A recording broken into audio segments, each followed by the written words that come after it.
Hey guys, this video is brought to you by G Fuel Energy. G Fuel is the official energy drink of esports. I love G Fuel because it's a healthy alternative to any other energy drink. G Fuel is filled with vitamins and minerals. It has 0 carbs, 0 sugars, and 15 calories. My favorite flavor this week is Clickbait. It tastes so good and it helps me be better at all of the video games I like to play on Twitch. G Fuel is available in lots of gas stations nationwide, or you can go online and use the code Natalie for a special discount. All right, let's start the show.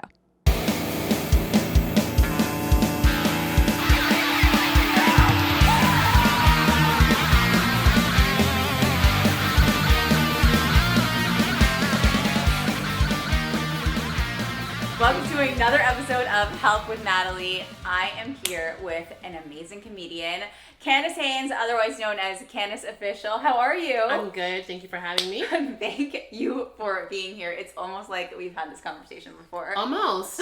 It's almost like this is... Anyway, so, yeah.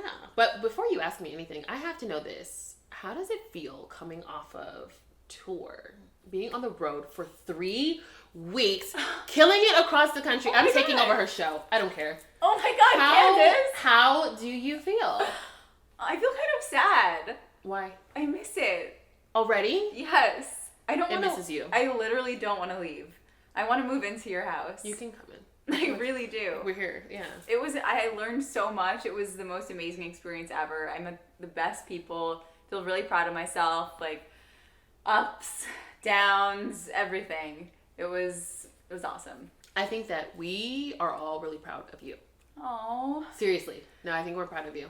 Aren't we proud of Natalie? I love you so much. Dude, I love you. And I'm excited for you because we're going to flip Natalie's show to this week. And this week, we are going to interview each other. I think that's where this is taking us. Can I tell you guys what happened? We tried recording this 2 other times and the camera just kept shutting off. And Candyce had this amazing answer to the question I was asking.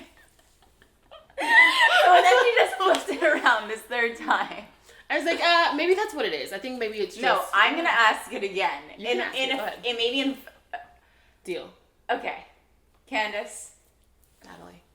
I need to know. What is, and the camera is still right now we're like scared, like it's rolling. This is to you guys. What is the best advice you have ever received? The best advice I have ever received was actually recent. And it's from somebody that I really admire, and he told me to do your job. And he didn't say it in like a mean way or anything. He was giving me some coaching and stuff because he's another fellow comedian, been doing it for like 25 years.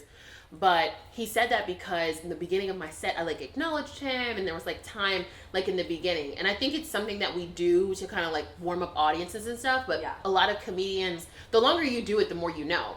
But you like each role has a different task. It has a different objective. So the opener, the host, is his objective and what he's supposed to be doing is totally different from a feature, from a guest, from the headliner. Everything's different. So basically he was saying like, do your job. So in that spot, that wasn't what I was supposed to do, right? So I wasted some time and he was like, you don't need to acknowledge me. I'm good. I'm the headliner. I got all this time at the end. I need you to get up there and show them who you are. Like that time is about you. So often we play small or we play the background so we forget about ourselves. And I just have done it so long and I'm so used to other people with egos that that's what we had to do to survive. Like, you know, so that you weren't a threat to people. But he wasn't threatened at all by me. If anything, he was like, I want you to bring more heat. Like, you were good, but you can be better. And so I love that. That's what confident people do, too. That's what successful people do. They're like, I trust myself, so I want you to be the fullest version of yourself. Right. And that's why, that's almost how you know that that's a successful person. Like, that's awesome. That's really good advice. Yeah. My best advice, guys. And the camera's, it's still going. Yeah. It's still working. Yeah. I think that's great advice. You're a very accomplished, awesome, I'm so excited for people to get to know you. So you are a mom, a hilarious comedian, a businesswoman, and you were in the Marines. I was on active duty. I was actually a combat correspondent. So it was my job to tell the stories of the men and women of the armed forces. Wait, hold on. It was amazing. Let's break, what? It's a real job. So there is a job that like people are reporters and radio DJs and stuff, right? Overseas, they can't have like commercials like we have here. There's like different things. So what they do, where you might hear like an ad for like a laundry soap or like whatever they're selling, they have what's called command messages. So they actually create commercials like don't shake your baby. Like we used to make fun of it all the time, like don't shake your baby. And it seems like a crazy thing, but people get like super stressed out, and like that was like a thing at one point. This is like 2006, guys. So I know people know don't shake your baby now, but like when your baby's like, that was like a thing. So that's what we did. So I would go out, I would record like news stories, and I would put them up, and just like what you see on Fox News or CNN or your local Channel 10 or whatever, like that was what I did for the Marines. And were you deployed anywhere? I was stationed in Japan for 2.5 years at Iwakuni. Shout out MCAS Iwakuni. It's an air station. And I worked with like the Air Force and the joint military. I did stuff in like Thailand and Korea and Singapore and all kinds of places. So yeah, I had a pretty cool job. How do you feel like that shaped you as a person? That's a crazy experience that most people don't have. I think it was more about like, cultural understanding. When you have like a global perspective, you understand the stuff that's going on in our backyard, the stuff that's going on here. It's just such a small piece of the puzzle. It's not at all, as massive sometimes as it may seem when you're outside of the country. And I started traveling when I was 17. So what did I know? I know a lot more now, but now that I've traveled the world, I've been on almost every continent. I've been to so many countries. I know that there's so much to learn about people. But there's one thing that's the same about people, and that's the story. Like the stories that you connect here on this show and on this podcast, like everybody has someone who can relate. It doesn't matter their race. It doesn't matter their sex. It doesn't matter what they've been through. They can relate to the conversation. So I learned that really early. That's awesome. Was there like a particular person whose story like really stood out to you or something? Or did you get to tell your story at all? I have never told my story. That's really interesting. I've never told my story, and I'm a storyteller, and that's really funny. And maybe as I go through more in comedy, I will tell more of my own personal stories, so you guys can look forward to that. But there is one story I'll tell, and I'm going to try not to cry because it's a touching story, but it's the one that when you asked me, that's the one that came to mind. So bear with me. I promise I'm not a crybaby all the time. I actually never cry, but this one I would love to just mention him. His name was Staff Sergeant Hansen. And we actually met on a joint exercise in Australia. It was so much fun. Like, I promise. The one thing about the Marines that you'll know is like Marines can drink. Marines can drink, Marines can party. Mm-hmm. But we were on a joint exercise, and it was so much fun. But I just remember sitting down and talking to him. He was actually a triplet, like out of 3. There were like 3 of them. Okay. And I don't know his first name. Marines don't go by their first name. But he was just like this really great guy. And he was an EOD Marine, which is explosive ordnance. What is that? Explosive ordnance. Those are the people that like go out before convoys to check for bombs. Okay. So during that time, it was Operation Iraqi Freedom. So that we were spent a lot of time in like Iraq and Afghanistan and that kind of stuff. So he was just know he was from a small town. He was like engaged, his high school sweetheart. It was a beautiful story, guys, but it didn't end well. It didn't end that way, unfortunately. He was killed in Iraq. And like I said, he was a triplet. So there's 2 other people in the world that look like him still out there. But he was like such a kind and sweet person, and all he wanted was to go back and marry her. And unfortunately, that story, is still yet to really be all the way written because he left this planet beforehand. But just knowing or having come in contact with him, he was just like such a dope hometown guy. He was a really great guy. So those are the things I got to do. I got to document those things, and I actually got to send the last videos of him, because I recorded with him on the field, to the family. So Aww. Yeah, it was my footage. Oh. Oh my gosh, what a terrible way to come into your podcast. No. I'm so sorry, guys. Like, oh my gosh, I'm so sorry. That is so sweet. How like downtrodden could I be? Like, no, that's really beautiful and sweet. He was a really, really great guy. I love you so I'm much. Sorry. No, I love you. I like try to stay. I'm so sorry, guys. No, oh my gosh, like I'm a comedian. I'm supposed to be funny. You are funny. You're amazing. Yeah, but there's a lot of people like that. There's a lot of people's stories, guys, that we'll never hear. And, you know, they die early. He was in his 20s. And for what? So, yeah. So, anywho. You're like, that's you know, that's like what we were talking about earlier. Like, we were, like, as a comic, like, that's your time on stage, right? And that's, like, that's your time, like, what are you going to say, right? Like, that's your time to tell your story. So, like, what are you going to say with that time? Like, yes, we want to be funny. Yes, we want to, like, make silly jokes and just, like, make people laugh, right? But also, like, that's your time. Yeah. So, like, what do you want to say? And, like, what's your story to tell? And I think that, like, it's very hard to tell your story in a way that's funny. And that's a fucking challenge. It's very hard to be yourself in a way that's fully funny. Right. But that's, like, that's the goal, and that's the entire, like, struggle of a comedian's career is, like, to tell your story in a way that's, like, truly funny. Yeah. And I think a lot of people have, kind of like what you were saying earlier, there's so much pain. Yeah. You know, when we think about, it might not be like personal pain, people looking like, you don't have a hard life, Natalie, like, you're attractive, like, I mean, who doesn't like love you, right? Like, what struggle could you have? And it's really hard because you're like, I have my own personal stuff. Everybody has their stuff. And even though the burdens that you carry may not be your own personal burden, sometimes it's other burdens. And those are the things that I think about. Like, I've never told that story before. I've never even spoke about it. I've never said it out loud because I know how much, like, it bothered me, right? And so when we go through these different things, it's hard to reveal yourself because you're, like, opening these wounds and these layers constantly. And you're hoping, God, please don't let anybody judge me or, like, come for me. Yeah, because I have that, because it's like, that's weakness. But I realized as a comedian, like, that's my strength. Like, there's nothing, I will never let his story die or anybody else's story that I was tasked with. Like, I will never let it die. Like, he will always be in the forefront of my mind because I just knew how much that girl meant to him. And I wish, like, I knew what his fiance's name was or remembered to this day. Like, I have all these archives of videos and stuff.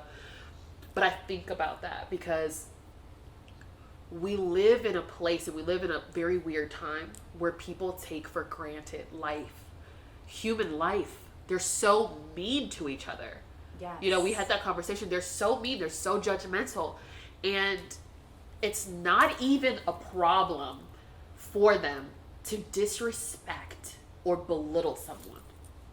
You know, I know that you're dealing with your own business challenges and stuff, and I admire so much. And that's why I wanted to be like, I'm flipping this for a second, because I don't think anybody realizes how much you have to do what you're doing. How much it takes from you. And then you still have to get up and smile and go and put on. And we love that part.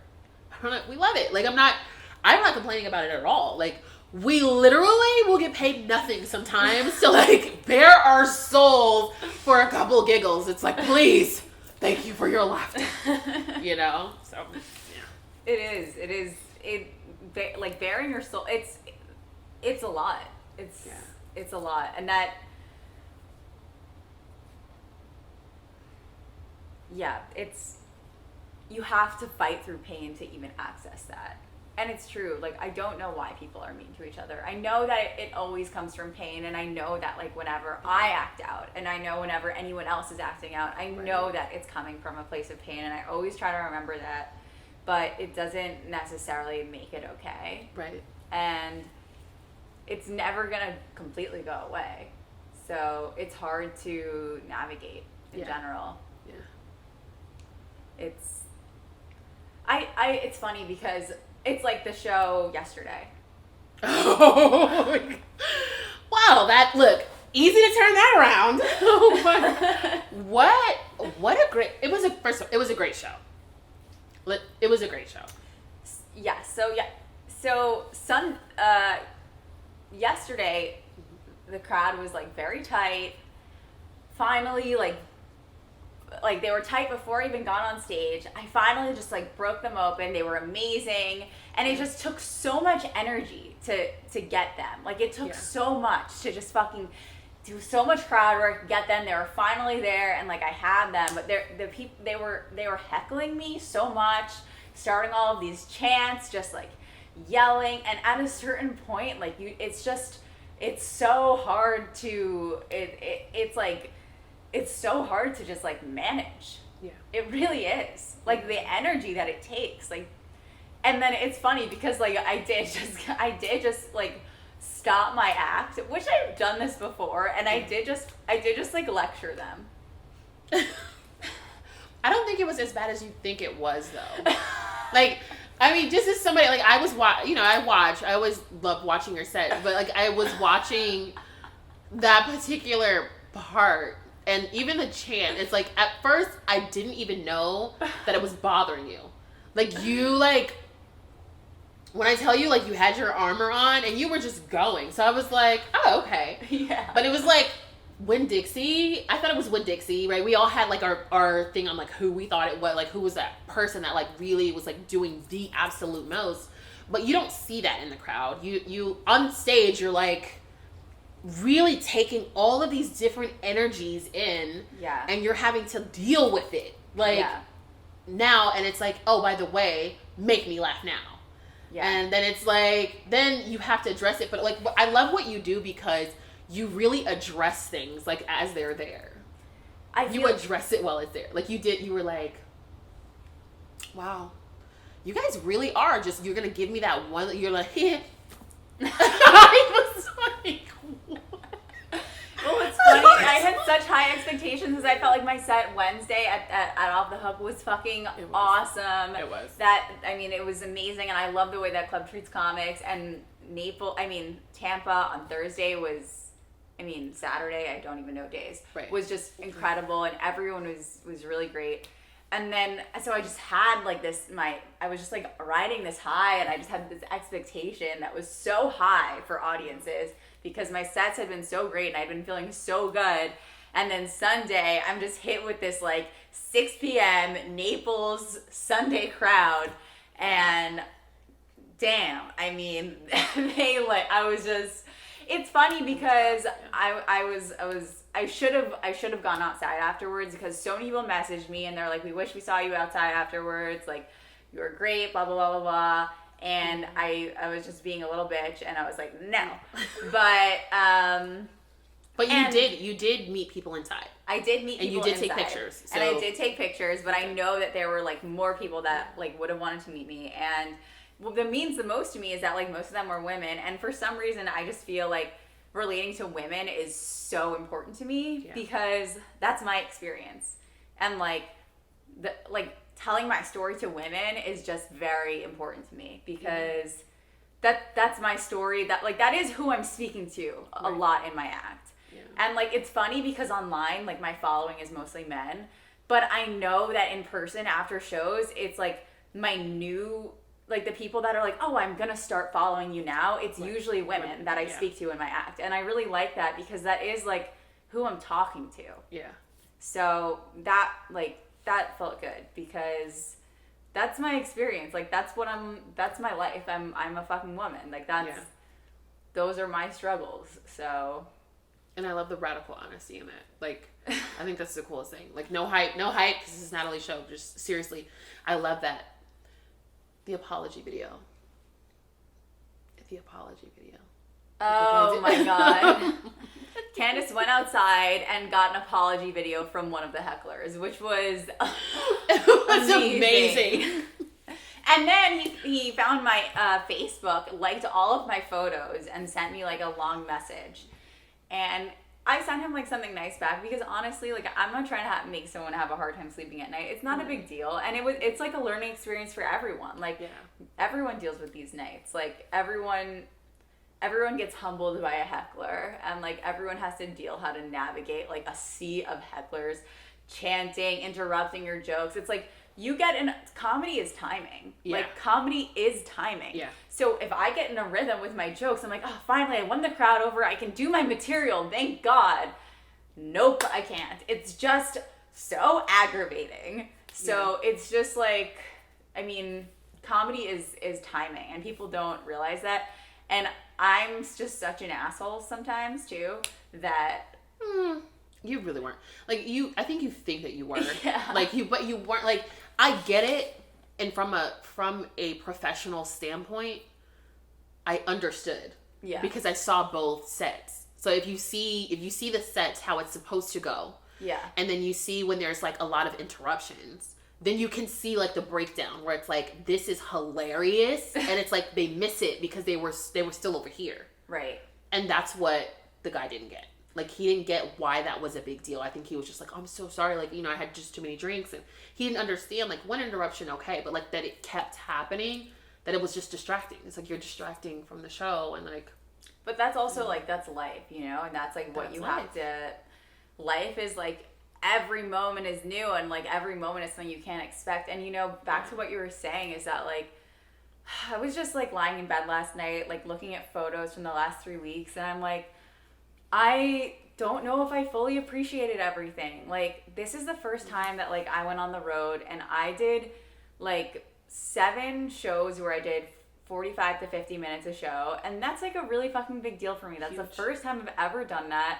I had so many people come out intentionally to see me. Like, that's such a big deal for me. And, like, it just really, like, seriously, thank you to everyone that came out. It literally means I could not have done any of this without you. It really means the world to me. And, like, I know what it means when someone comes up to me and says a good job and they mean it, because I do shows where they don't say that. And I do shows where they do. Like, people only come up to you when they mean it, really. Right.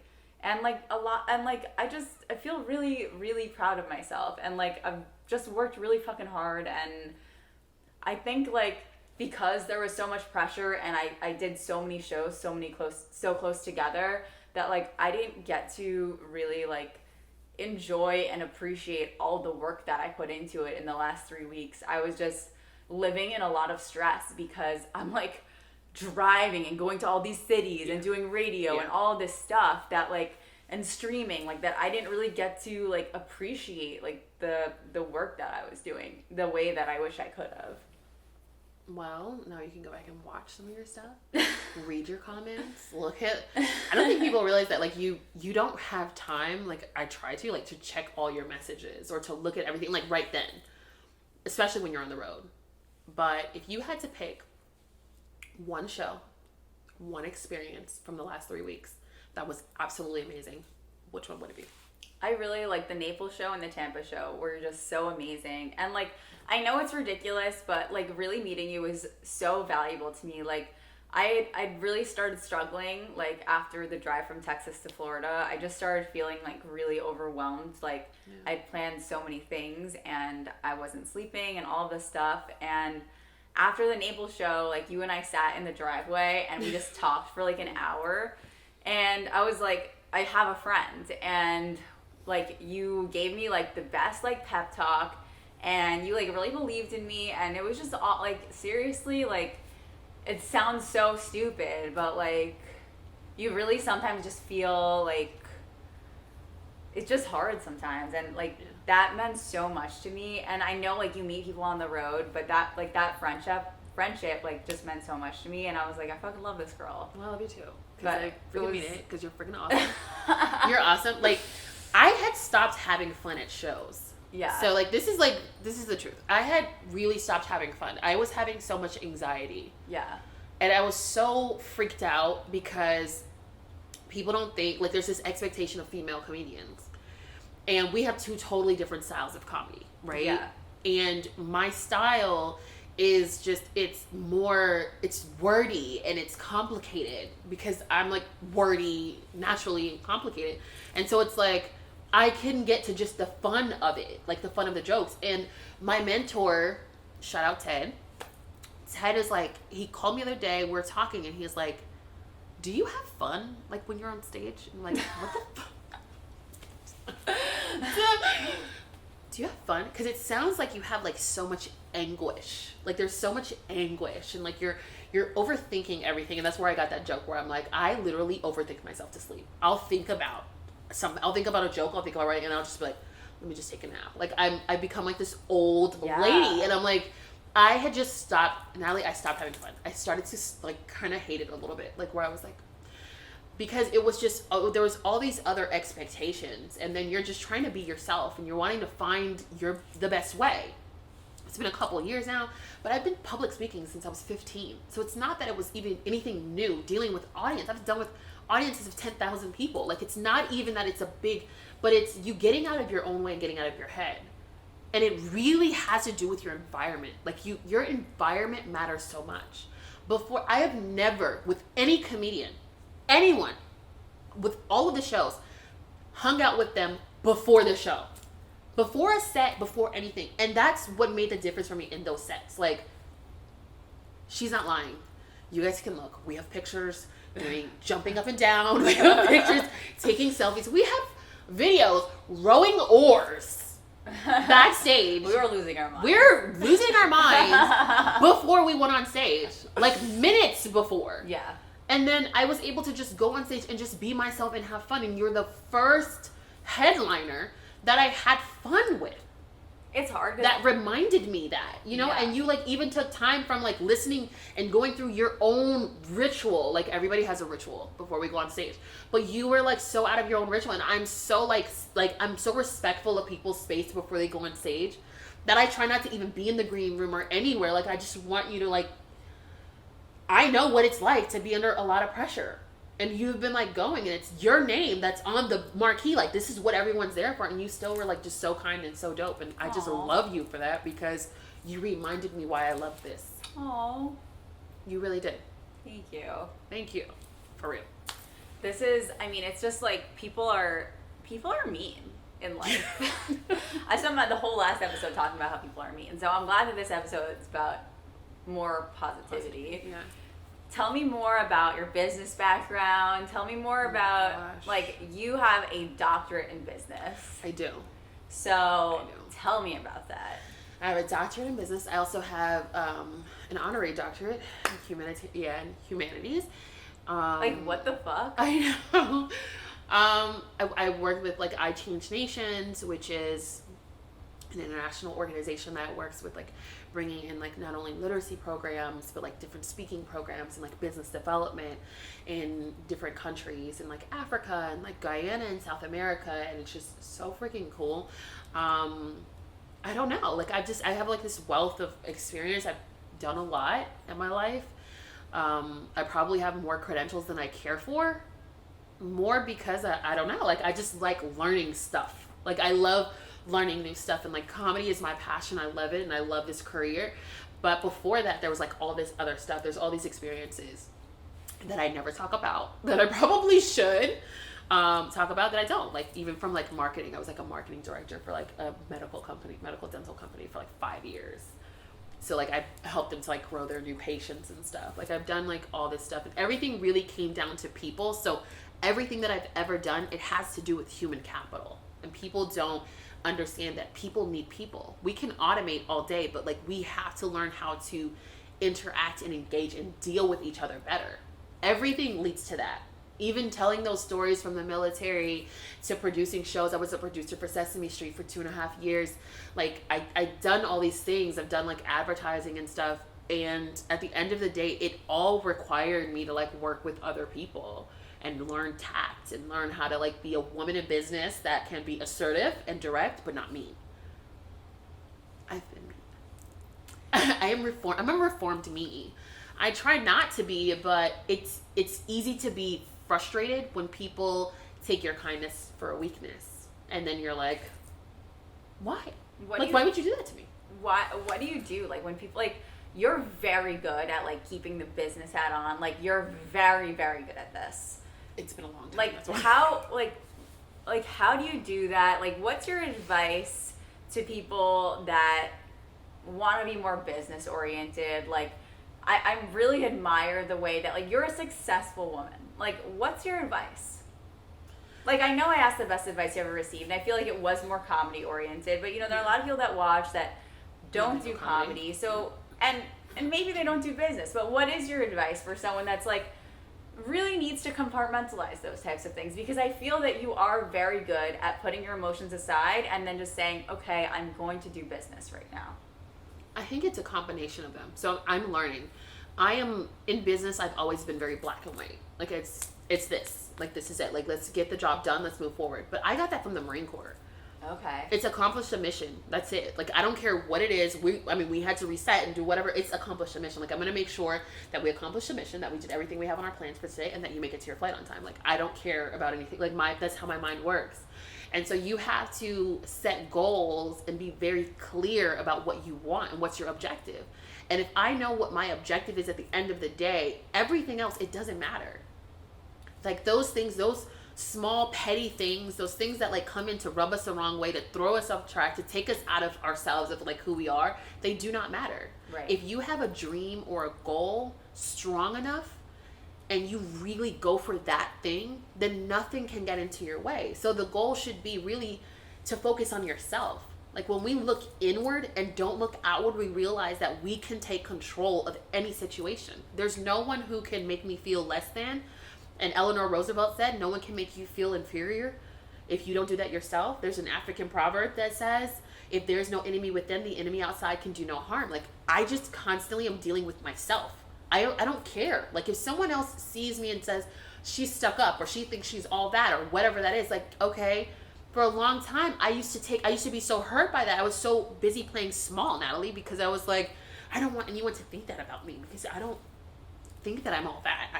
That's their problem. That's not your problem. Like, you are all that. Like, you're amazing. Like, you guys are, everyone that's what, you're amazing. No one can take from you who you are. Your experiences, the light that you have. But we let people who have given up on their dreams talk us out of ours. That's the biggest thing. Like, don't allow someone who gave up in life to talk you out of who you're meant to be. How did you get rid of the negative voice inside of yourself? I don't know. I'm still dealing with it. She's still there. I sound like you got it figured out. Dude, I don't. Like, I do not. Like, we just went for a ride on my motorcycle a little while ago. What the fuck? Like, we just went riding for a little while ago. Like, I do not have life figured out. I am figuring life out. Like, I'm figuring life out. Like, the same way we went for that ride, and we're like, I don't remember last time I went on my bike. Like, and you came and you're like, dude, you have such a great life. We forget. Yeah. Like, you take it for granted, the life. Like you said, you took for granted that you just came 3 weeks, city to city. Do you know what a big deal you are? Thank you. Like, come on. Like, what? You're a big deal. Like, you guys are there's stuff that you're accomplishing that no one else has done. There are people who would kill to be in your position, and they never will, because they'll never be you. So it's not that I have it figured out. It's just that as I'm figuring this thing out, I'm deciding to be kinder to myself. And that's what I just encourage. Like, be kinder to yourself. You're not going to hit at 100% every single day. But you can be better than you were yesterday. And your best today is your best today.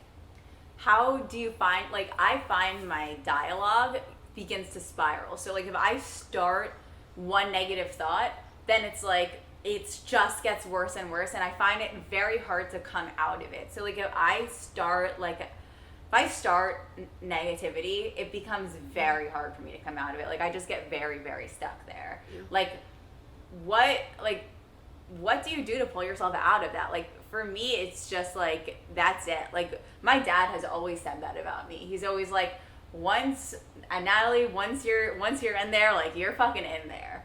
Like, once you are in whatever, like, sadness that you're in, like, it's very hard to come out of it. And I feel like a lot of people would agree with, like, getting into that depression or negative self-talk, that, like, once you have one negative thing to say about yourself, or once you get angry about one thing, it's hard for that to not sort of snowball into a bunch of other things. I think you do it and you don't realize that you're doing it. Do you know that? Interesting. Do you want to know how I know that about you? Because I so quick. Say it out loud? No. Okay. Like, do you know? No, your actions. Like, you'll start, like, spiraling. Like, I'll watch you, like, go into something. Like, something is, like, manically, like, really bothering you. Mm-hmm. And then you'll, like, you jolt yourself randomly into something else. What do you mean? You interrupt your story. So there's a story that we tell ourselves about ourselves that we don't realize that we're doing. And so they'll start to be, like, there might start to be something. And then you'll pull me to the side. Hey, let's go for a walk. You're pulling yourself. You don't know that you're doing it. You might, like, call a friend. You might, write down some goals. You might book another show. You might just show up and do an open mic. Like, for us, it's different. But everybody has a thing that they do. They don't realize they're doing it. So what I do is just make it more intentional. When something is like something will bother you, I'll watch you. You'll like address it. You'll like look at your phone and you're like how am I, deal with this? And you'll put the phone down and you'll go into something else. You take yourself out of the negative situation. So you may spiral in it for a second, but you pull yourself out of it. There's no way that you could be who you are today if you were not self-monitoring. So you don't realize that you're doing it, but you are. And so it's just becoming intentional about your peace. It's becoming intentional about your success. Like, you know what?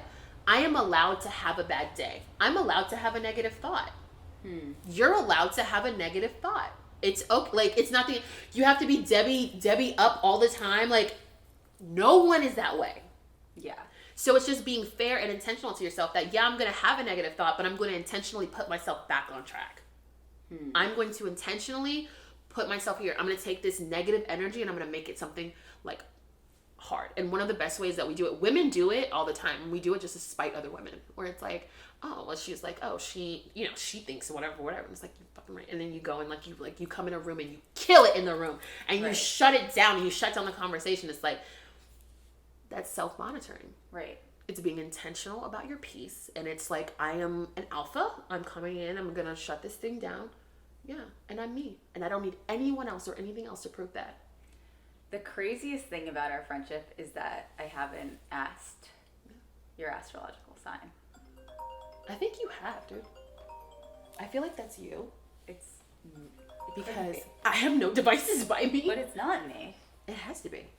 What's happening? What is happening here? It's the iPad. I was like, I have, but how do I not know? You do know it. You're a Scorpio. Yeah! I'm so sorry, guys. I'm a Scorpio. Okay, fine. All right, that's all I need to know.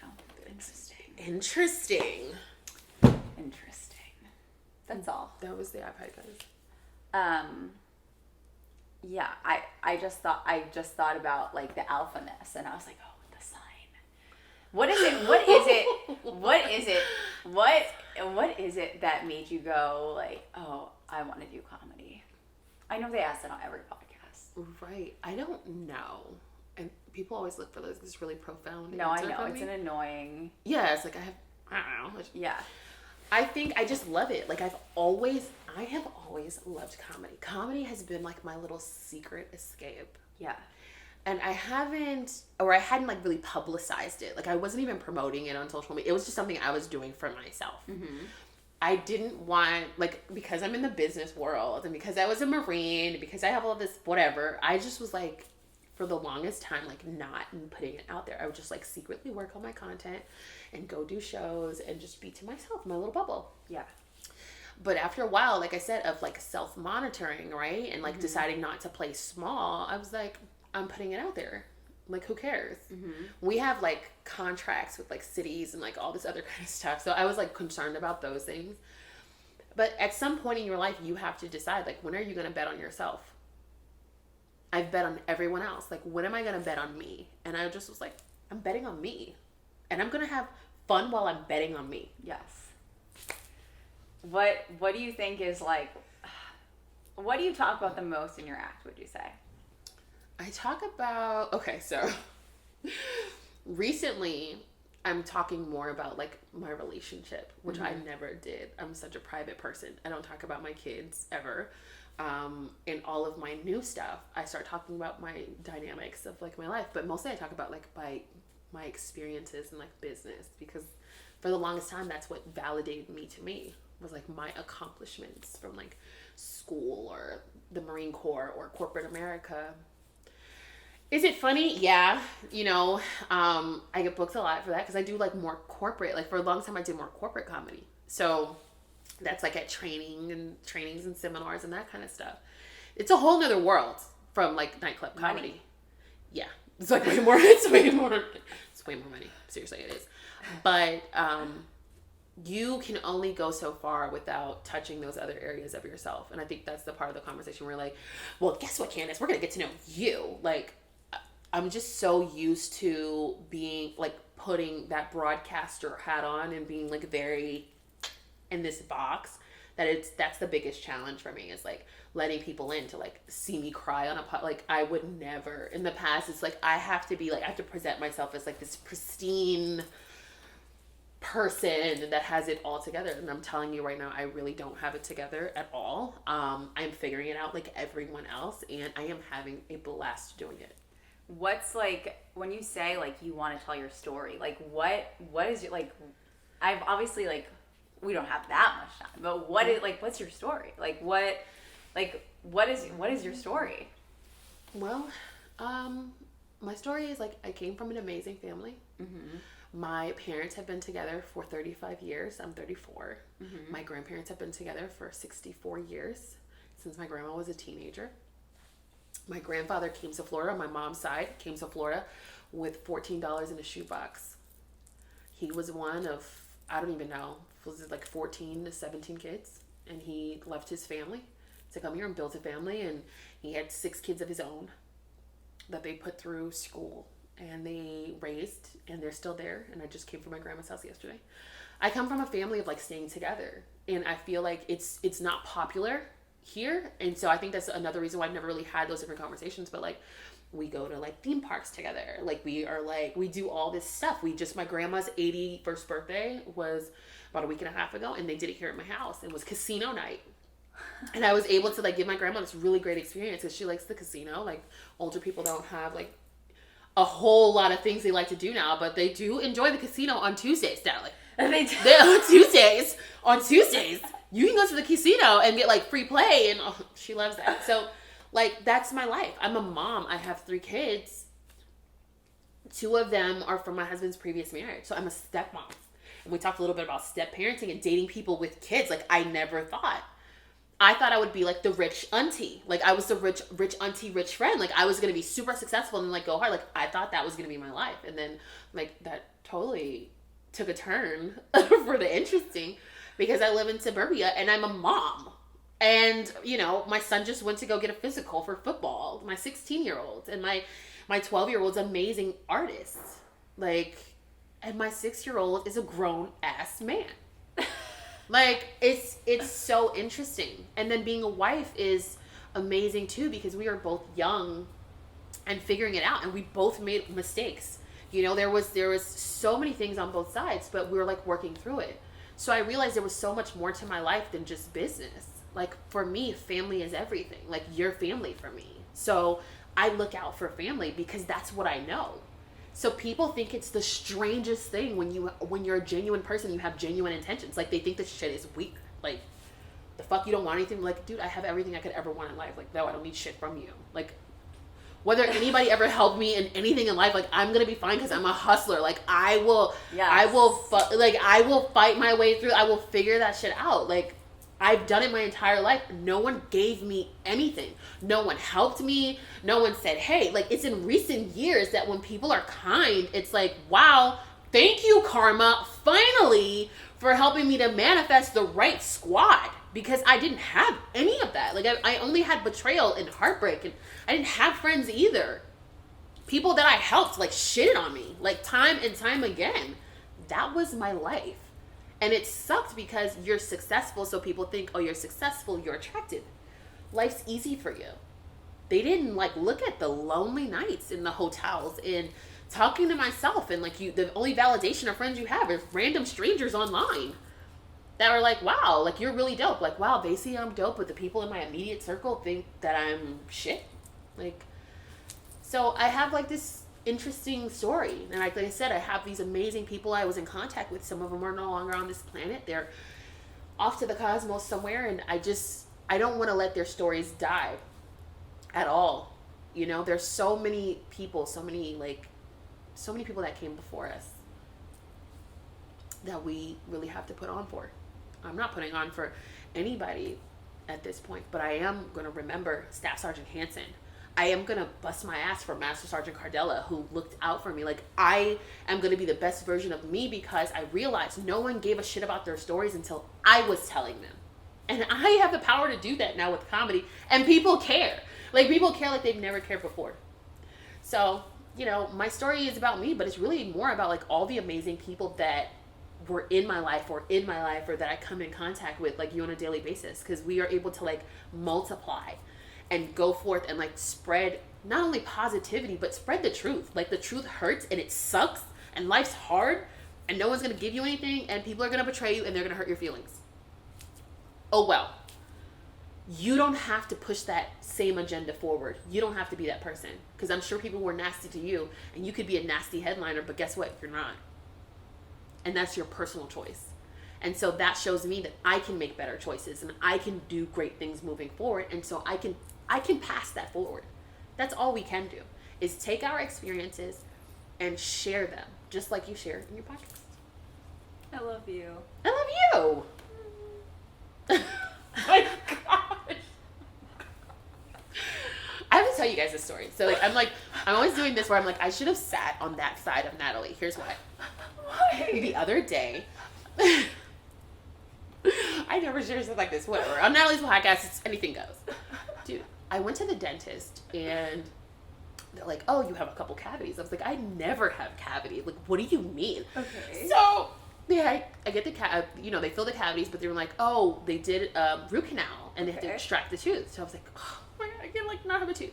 So I'm in the middle of getting an implant right now. So I'm like super overly mentally insecure about this tooth because it's missing. Tooth number 5. Because it's like right here. So if I smile too hard, you're gonna see it. Oh. So I try not to smile too hard. Though. It's really not cool. That is cool. I don't, guys. It's That's not hot. crazy. That's cool though. I actually told my husband, no, so I was like, I was like, you think you can if it was a bigger hole, if you could put your it's so disgusting. I'm so disgusting. I'm sorry, guys. No, that's I just thought great. look at the hole. That's great. So gross. Anyway, so in 2 months I'll have another tooth. That's awesome. You guys are the only ones that'll know that there was ever a hole there. I like that. I honestly, my teeth are really yellow and nasty. Your teeth are not nasty. The thing is, I honestly, I admire that so much, and I have to remind myself to put positivity into the world because, seriously, there have been people that are very kind to me, but people have fucked me over like a fucking motherfucker. Seriously, and family is all I've ever wanted, and people take advantage of that, and, people do take advantage of that, and it's funny because I do feel very alone, and it's in terms of numerology and all of that stuff, it does say that I will be alone, and it doesn't mean that I won't have a boyfriend or a partner, but just in my heart, I've just navigated life alone. I have, and it's funny because when I was on the Drinkin' Bros podcast, they're like, who do you have to thank for where you are, who's the Drinkin' Bro of the week, and I'm like, myself. They're like, really? You don't think anyone? I'm like, okay, my mom. I live with my mom. My mom is the most awesome person ever. But dude, I don't have an agent. I don't have a manager. Every fucking show that I have done, I booked my fucking self. Every single show, I booked myself. My audience, I built my fucking self. I went on Twitch. I started my own fucking podcast. I built my social media following. I did this my fucking self. No one fucking helped me. So fuck everyone, fuck everyone. Yeah. Fuck everyone. Fuck them, but not. But not. I'm wait. But not you guys. Not. Not fuck you guys. But not. But not. Except for you. I love you. You guys don't look at my tooth. No, I kind of want that. I think that's cute. It's not I like cute. it. You can put a straw in it. I think it's you can cute. put a straw. And then, you know what she did? Straw. You know what she did? Do you know what she did? There was a straw. It's so gross. She made, okay, this was a couple hours ago. We get here, Candace starts meddling fucking blackberries and blueberries. They make this crazy lemonade with a sprig of mint. A sprig. Yeah. Anyway, it's that time. It is. I love all of you. You guys are the ones that made everything happen. For real. All of you. You guys, I fucking love you. Thank you for your support. Seriously, it means the fucking world to me, and I love you. My Discord, I don't have a group chat with friends. I don't have people that I text all the time. I go in my Discord and I talk to you guys.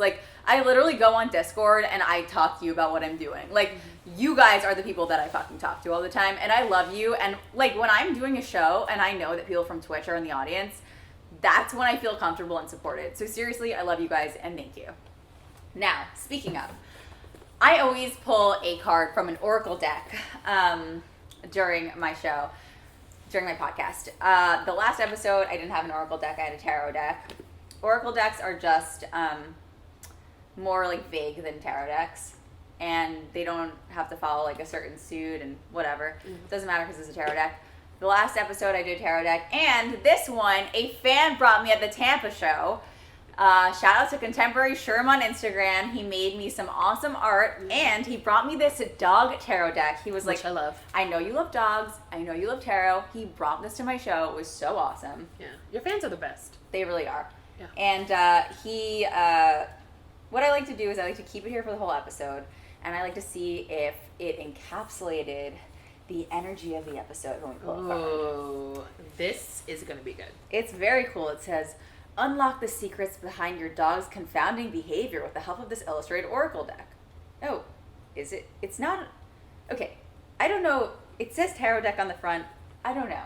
We're just going to roll with it. We're going to At roll this point, with this all is what of we this. do. This is what we do. This is how we roll. Okay, Candice, I'm going to ask you to shuffle the cards. Okay. There's no right way. I'm going to shuffle them like they do in Vegas, baby. Like, I'm Yes. just not going to, like, bend them because that's kind of, like, rude. I really do need to bring positivity forward. You know, one thing that I used to do. I like your badassness. What do you mean? The thing is, You can bring positivity and still be positivity badass. and badassery. Yeah. Positivity and badassery rhyme? I mean, Not no. really. But we'll go with it. Can you pick a number between 1 and 5? 3. Awesome. Okay.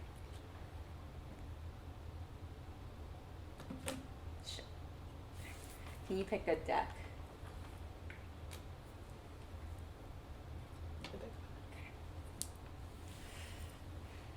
The shelter. Okay. Usually I have a hand cam. Oh my god, my tits. I have a hand cam. Free show, guys! Free show. Oh, I didn't say this on the podcast. Did I even tell it? Oh, I said it on stage. But literally, and on my Twitch, in Tampa, it was like right before my set, and the feature was on. I went outside the lobby for a second, and a man came up to me with my stag shoot, which was like my topless shoot.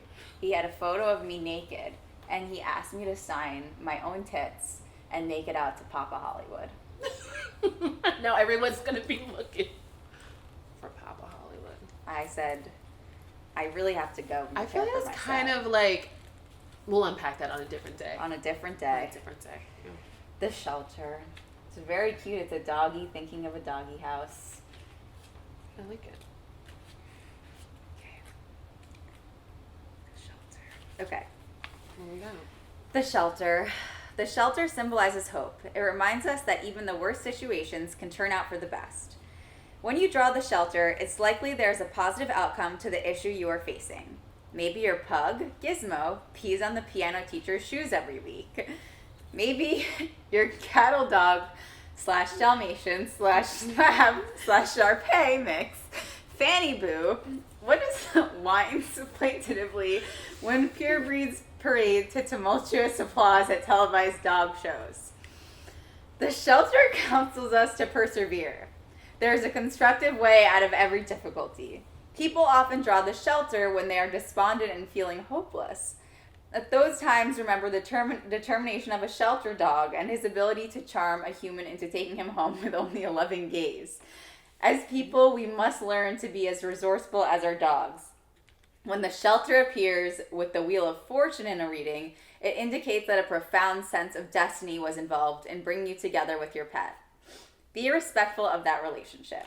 The message for humans who draw the shelter is, if you're feeling lost or blue, examine your worldview. Challenge the notions that fuel negativity. You have the power to invoke confidence and choose a path that is life-affirming. I like it. I feel like it does encapsulate like hope, destiny, relationship. Right. I'm like, because we like clicked right away. I'm with it. I mean, I have hope of a shelter dog. Will you guys take me home? I do have a joke about me being like a shelter dog. I say I'm like a rescue dog because it's clear something happens to me. No one knows what, but I have no idea how to communicate it. But it's a little self-hating, this joke, and I don't really say it anymore. But I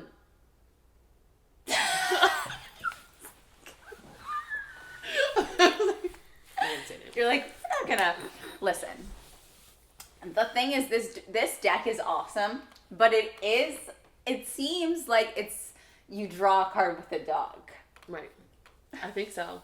'Cause I think it's talking about like your dog itself. Like it's really actually quite funny, this deck. I like it. It's about hope, positivity, staying positive. Yeah. Hope, shelter. Vibes. Maybe your pug Gizmo pees on the piano teacher's shoes every week. I mean, this is Fanny Boo. This was an excellent contemporary Sherm. Thank you. This was actually cool. very. Got some. I'm gonna take hope from it. I think I'm gonna take hope. And I'm gonna take destiny and divine and perseverance. And we talked about how in this show we have to do a lot of stuff on our own, and maybe like we're not on our own anymore, and we can persevere and have hope for like a new chapter. Cheers to a new chapter. Cheers to a new chapter. Yeah. Candice, wow, they have bowls, bones, and leashes as like the. This is a great deck. It is actually amazing. Like This it's just incredible. Candice, where can people find you? You guys can find me at Candyce Official on Instagram. And how do you spell Candice? Candyce. Y, no I, no A. C like candy. But I hate when people call me Candy. Do not call her Candy. Do not call me Candy. People that do that are doing it to be very like vicious and vindictive. But it's okay. It never ends well for them. No. Like I just said, don't be mean, right? I'm like, it doesn't. I don't wish anyone anything, but I'm just saying. Yeah, but it's Candice Official, Candyce Official on Instagram. Yay. And I love Natalie. I love Candice. I enjoyed the show. I enjoyed you guys. Thank you guys so much for watching. As always, you can follow me on Instagram at Natalie Cuomo _. This Sunday, I'm giving away a free Nintendo Switch Lite on my Twitch channel. It's the Give a J, Give a May. What? That's crazy. This is the 4th Nintendo Switch I've given away on my Twitch channel, twitch.tv/Natalie Cuomo. You can find me on YouTube, youtube.com/Natalie Cuomo. What? You're here. Like, comment, and subscribe. We'll see you next week. Thanks for watching.